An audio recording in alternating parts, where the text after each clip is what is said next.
Hello guys किस करुच गो welcome करुच्ची मोर आ गोटे mini blog को। तो आपण मैंने देखिपे मोर ब्राइडल पूरा मुझे सेट कर देछि। ये होचंती मोर मिनी जहाँकर आज गोटे ब्राइडल बुकिंग लोकेशन को पहुँचला बेलू को मते 30 मिनिट लग जाइथिला। सी भुवनेश्वर बिलोंग करचंती आ एमितरे भी मु भुवनेश्वर ही रुहे।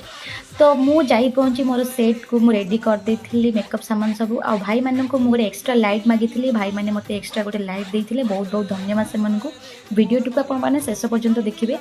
आ मु सेठी गला पर बहुत ही एक्साइटेड थी मो ब्राइड को मेकअप करिया पई। आ मते मेकअप करिया पई बहुत ही भल लगे। तो मु मोर मेकअप जिनस को बहुत भल भाव सजाड़ी रखी।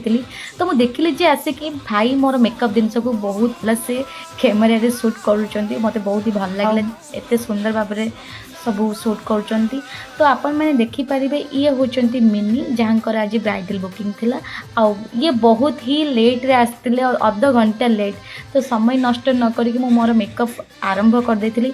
आ मते बहुत किछि प्रॉब्लम भी फेस करिया पई पड़थि। तो आपण मैंने देखि पाउथिबे मो ब्राइड बहुत भी एक्साइटेड थिले मो हाथ मेकअप करिया पई। तो आपण मैंने देखंतु फाइनल लुक केमिति हेछि। जदि आपण मानको भल लागुतो छोट छोट गोटे क्यूटीज से कमेंट कर देबे। जहाँ को party makeup bridal makeup and reception makeup दरकार तो मते पर्सनल डीएम करंतु। ये मोर क्लाइंट कर आफ्टर बिफोर रो फोटो।